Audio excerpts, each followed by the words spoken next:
歡迎收睇樂基解密，我係 Rocky。網上世界嘅起底咧，可能大家都好熟悉啦。咁究竟裝修世界嘅起底係點呢？其實我哋做一個油漆工程之前咧，我哋首先要起咗牆身舊有嘅油漆同埋底灰嘅。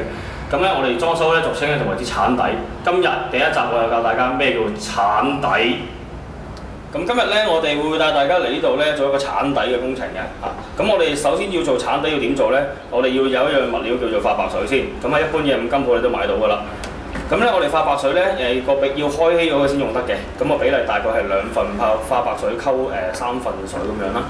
咁我哋開稀完之後咧，用一個碌咁樣攪勻佢，就好似咁樣啦。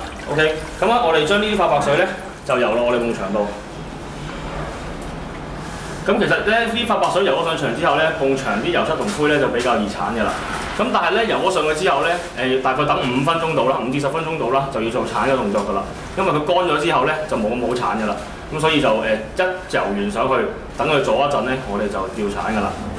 咁咧呢個動作我哋就叫佢鏟底啦。咁頭先咧，我哋就做咗個動作啦，將啲發白水索上埲牆啦。咁其實埲牆而家都 ready 好㗎啦，我哋可以做一個鏟牆嘅動作。咁咧，我哋要點樣鏟牆咧？又唔係攞牙去刨，唔係攞指甲去刮嘅。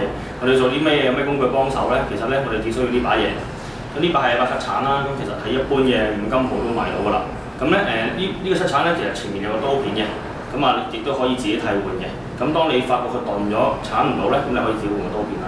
咁一陣咧，我哋又帶大家咧去鏟埲牆咧，就需要工具去幫手啦。呢個工具咧好方便嘅，其實咧佢可以增長嗰個長度啦。咁你可以對到啲角落咁樣。咁一陣我哋帶大家示範下。好啦，咁我哋嚟到鏟牆嘅動作啦。咁你見到我哋已經準備就緒，準備入閘㗎啦。咁樣咧嗱，我哋首先有啲保護工具先啦，戴翻個手套我哋先好鏟啦。咁右手捉實個柄，咁啊左手扶住。咁我哋咧個動作咧就要45度角，大概45度角啦。咁咧側側地咪埋埲牆度嘅。咁我哋而家示範下，我哋可以開始鏟咯喎。嗱，準備1、2、3，我哋推。係啦，咁樣咧，埲牆你見到因為索咗發白水嘅關係咧，其實好易咧就可以鏟走啲灰同埋油漆㗎啦。咁其實你見到呢一層白白地咧，就仲有少少灰入喺牆身嘅。咁我哋一路鏟到見到灰灰地色呢個泥水牆嘅部分咧，咁我哋工序咧就大致上要完成㗎啦。咁咧最主要我哋嘅目的咧，其實就想將舊嘅灰咧可以鏟走佢，咁新上嘅油漆咧同埋批灰咧可以易上啲嘅啫。